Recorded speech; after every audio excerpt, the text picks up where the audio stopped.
this Trek movie article here, which is so good.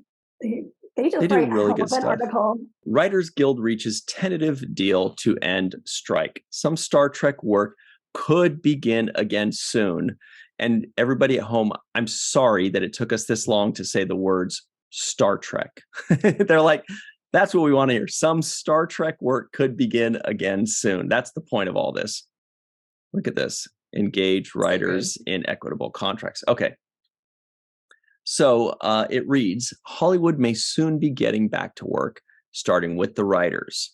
After a week of negotiating, the Writers Guild of America and the group representing the studios, AMPTP, which includes Paramount, came to a tentative agreement, which was announced late Sunday night in a joint statement. This could put an end to a strike that began on May 2nd. The combination with the SAG-AFTRA strike has had a huge impact on the industry, including a devastating impact on local economies and workers. The news of the tentative deal is already having an effect, with media stocks, including Paramount Global, jumping in early trading up 3%. It's amazing. Yeah. In the case of Star Trek, the tentative deal with the WGA could result in a resumption of work on the live action projects. However, no actual production can commence until the SAG-AFTRA strike is resolved and the actors return to work. The impact of an end to the WGA strike will vary based on the project. So, Amory, you read this front to back. Can you give us the summary, please? Oh, well, I got distracted because we didn't notice that was Kevin Hageman in the first picture of the Aaron Wilkie pointed Oh, you're right. Yes. Kevin and Dan. There's Dan right there, looks like. Oh, my gosh.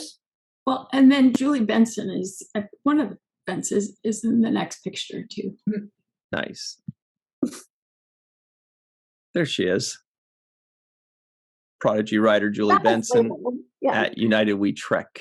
Which also shout out to the Benson sisters, whose tweets from the Twitches from the picket line have just been so amazing. They raised a lot of money, like in tips for those for the entertainment fund, and they're just incredible. And they did such a cool Twitch on Sunday, like once this news broke, to sort of like talk about what it meant and everything. They're just so cool. I love them. But it kind of goes over like why the strike happened and the tentative deal. But if you go down, they start talking about like specifics about what this can mean to Star Trek. And, just to kind of summarize, like the third season, they're reminding us like where everything stood right before the strike started.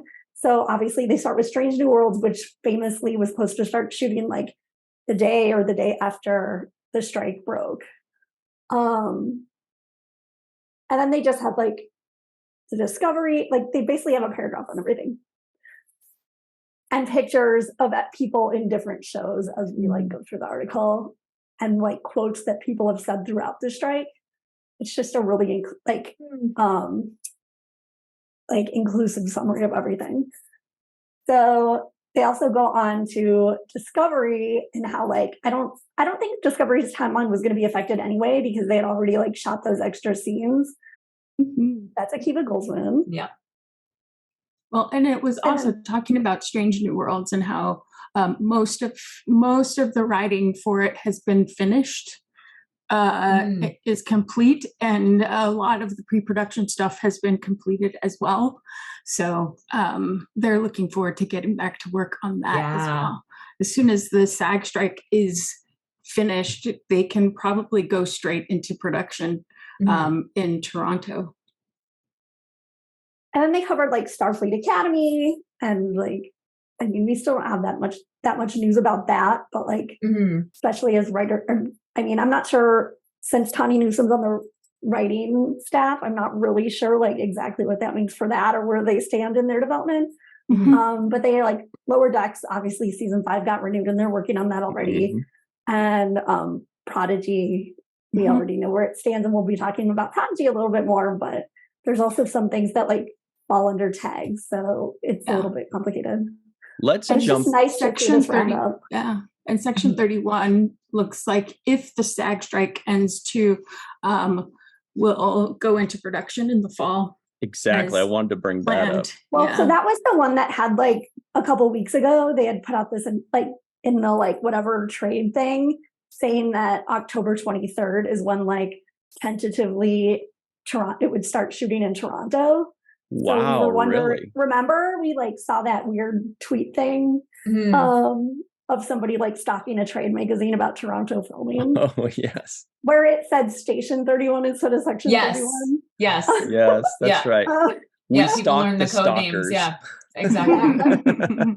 So they had said October 23rd. So we'll see if that's true, if SAG comes off strike.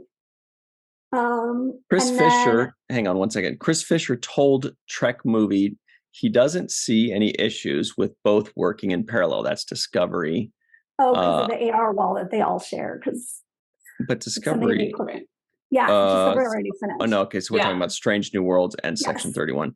He says, quote, I don't see why, if the strike ends, if they say go, I don't see why everything Star Trek can't start up and start to get going. One unknown for the Section 31 project is how much casting work was done ahead of the start of the SAG-AFTRA strike in mid-July. No auditions or negotiations can be done during the strike. So if many key roles are required to be cast, this process could delay the project. Yeah, you know what else could delay things? Other thing, they like take so many Canadian actors. I'm not sure if like they could have been working on that part during. Well, you know what else could be an issue is scheduling. Because let's say they get, for example, Michelle Yeoh, they say we've got her for this time, right? And then her next project's got her for a different time. But the time that they were planning on shooting something, they were striking. Exactly. And then now that they're not striking anymore, they're ready to shoot. And suddenly that person, Michelle Yeoh or whomever, is not available because she's already scheduled to be working in November for some other thing. Well, especially for Strange New Worlds, which that was like this whole chunk of strike time. Yeah. Yeah, that was supposed to start. Complicated. I mean, really, and that cast is so. They should be like 8 weeks in almost at this point.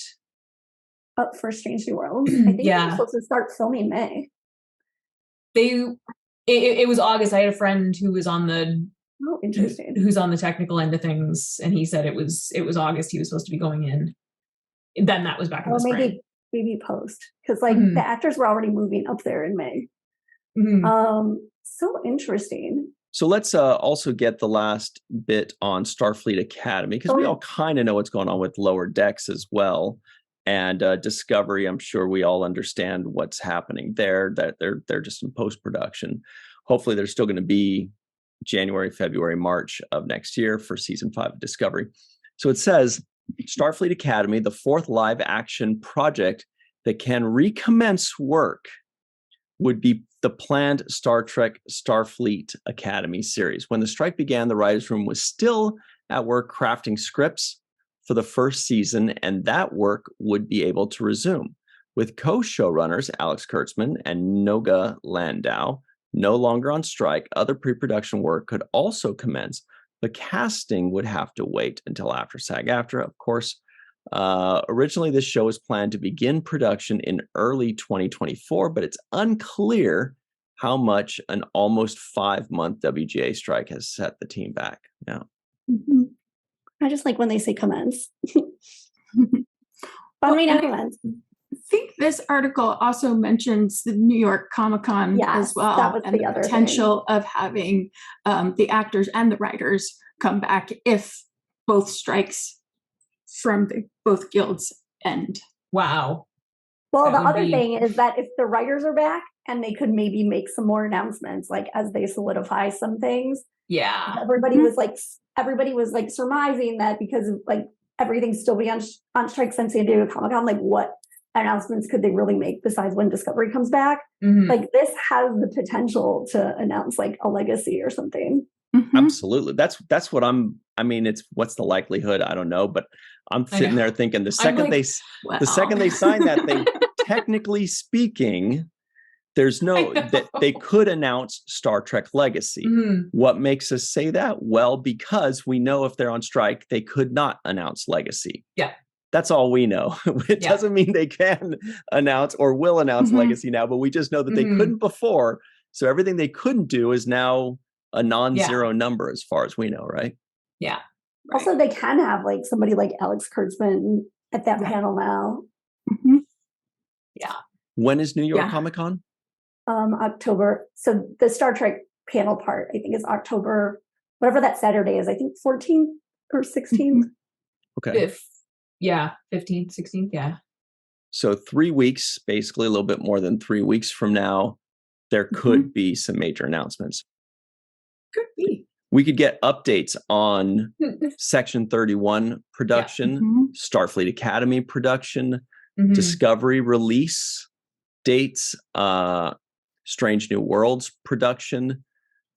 We could theoretically hear about Prodigy, although that feels like they're still in talks probably, but who knows? Maybe we could hear something about that. Maybe we could hear about Star Trek 4. Finally, they'll be like, this time we mean it. Star Trek 4 is happening, you guys. We are doing this. I'm so interested because Paramount was sort of like, it seemed like they were kind of like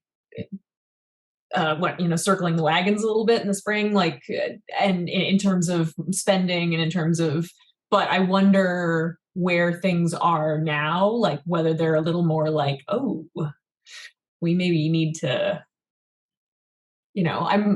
I'm hoping anyway. I'm really hoping. Nice. We got a nice picture of our friend, Mr. Robert wonderful. Picardo. Those signs look so sharp too. Yeah. Such a good upgrade. But a correction to that like top picture that isn't Dan Hageman, that's actually Jacob Pog. Oh, Jason. Oh, really? Well, we got Kevin and Dan Hageman here, and Aaron Waltke and Bonnie Gordon in this picture. Love that. That was not him. Let me see. No. Jason so much and the more Greek. hair. I must think his hair grew so much since it's TLV then. That was not. Oh, it's a different shirt. You're right. It's a different shirt. Different shirt. Good point. Are they the same person? It's a very Greek sounding last name. Yes. All right. Great article by trekmovie.com.